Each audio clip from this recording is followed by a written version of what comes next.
Periods, blood, menstruation, gross, secret, hidden. Why? A natural biological process that every girl and woman goes through every month for about half of her life. A phenomena that is so significant that the survival and propagation of our species depends on it. Yet we consider it a taboo. We feel awkward and shameful talking about it. When I got my first periods, I was told to keep it a secret from others, even from my father or brother. Later, when this chapter appeared in our textbooks, our biology teacher skipped the subject. You know what I learned from it?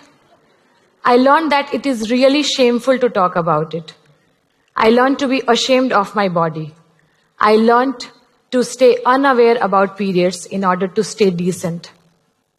Research in various parts of India shows that 3 out of every 10 girls is not aware about menstruation at the time of her first periods.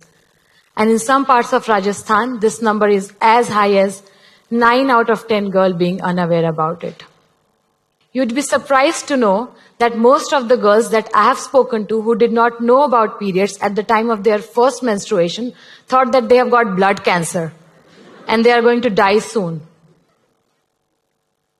Menstrual hygiene is a very important risk factor for reproductive tract infection. But in India, only 12% of girls and women have access to hygienic ways of managing their periods. If you do the maths, 88% of girls and women use unhygienic ways to manage their periods. I was one of them. I grew up in a small town called Garhwa in Jharkhand, where even buying of sanitary napkin is considered shameful. So when I started getting my periods, I began with using rags. After every use, I would wash and reuse them. But to store them, I would hide and keep it in a dark, damp place so that nobody finds out that I'm menstruating. Due to repeated washing, the rags would become coarse and I would often get rashes and infection using them. I bore this ordeal for 5 years until I moved out of that town. Another issue that periods brought in my life was those of the social restrictions that are imposed upon girls and women when they are on their periods. I think you all must be aware about it. But I will still list it for the few who don't.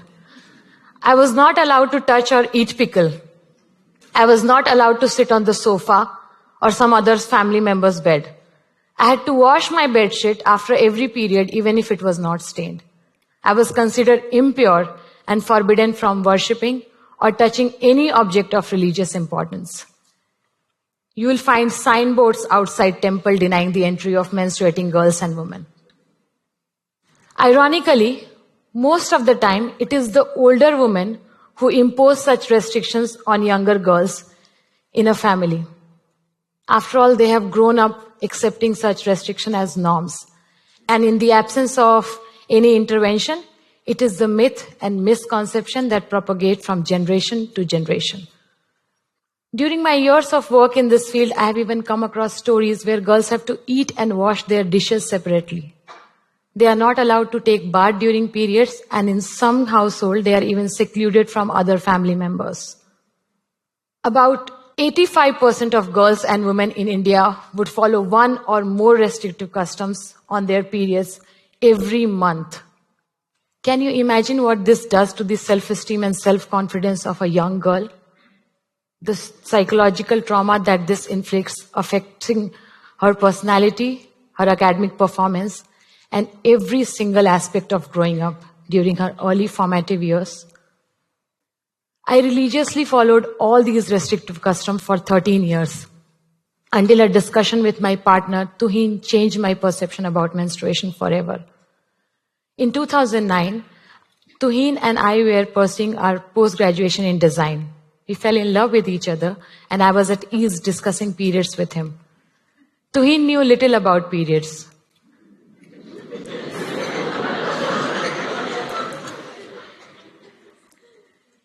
He was astonished to know that girls get painful cramps and we bleed every month. Yeah. He was completely shocked to know about the restrictions that are imposed upon menstruating girls and women by their own families and the society. In order to help me in my cramps, he would go on the internet and learn more about menstruation. When he shared his findings with me, I realized how little I knew about menstruation myself. And many of my beliefs actually turned out to be myths. That's when we wondered. If we, being so well educated, were so ill informed about menstruation, there would be millions of girls out there who would be ill informed too. To understand the problem better, I undertook up a year-long research to study the lack of awareness about menstruation and the root cause behind it. While it is generally believed that menstrual unawareness and misconception is a rural phenomena, during my research, I found that it is as much an urban phenomena as well, and it exists with the educated urban class also. While talking to many parents and teachers, I found that many of them actually wanted to educate girls about periods before they have started getting their menstrual cycle.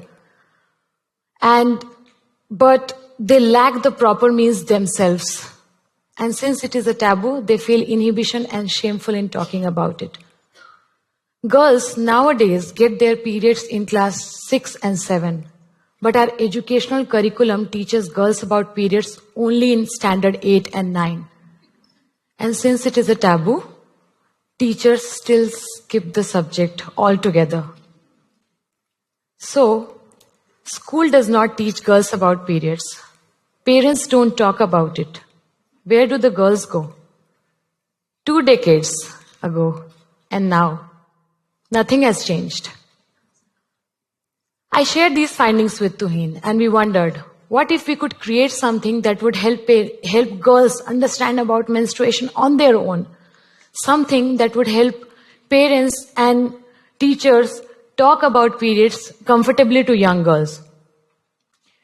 During my research, I was collecting a lot of stories. These were stories of experiences of girls during their periods. These stories would make girls curious and interested in talking about menstruation in their close circle. That's what we wanted. We wanted something that would make the girls curious and drive them to learn about it. We wanted to use these stories to teach girls about periods.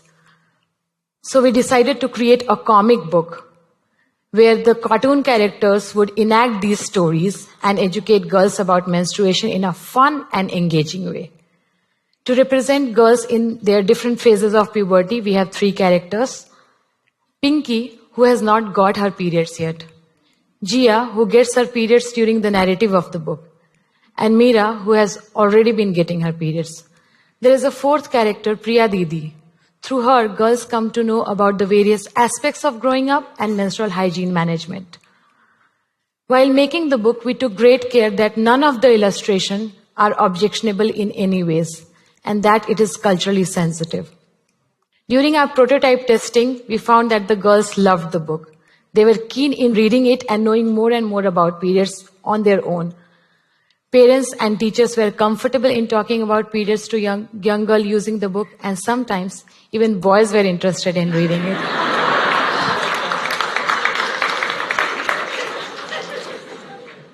The comic book helped in creating an environment where menstruation ceased to be a taboo. Many of the volunteers took this prototype itself to educate girls and take menstrual awareness workshop in 5 different states in India. And one of the volunteers took this prototype to educate young nuns into Buddhist monastery in Ladakh. We made the final version of the book called Menstrupedia Comic and launched in September last year. And so far, more than 4,000 girls have been educated by using the book in India and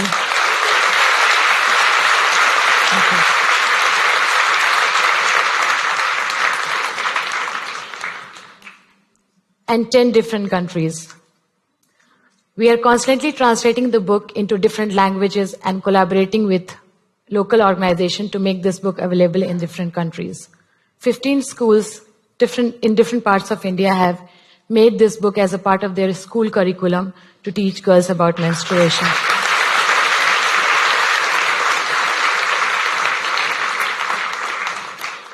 I am amazed to see how volunteers, individuals, parents, teachers, school principal have come together and taken this menstrual awareness drive to their own communities, had made sure that the girls learn about periods at the right age and help in breaking this taboo. I dream of a future where menstruation is not a curse, not a disease, but a welcoming change in a girl's life. And I would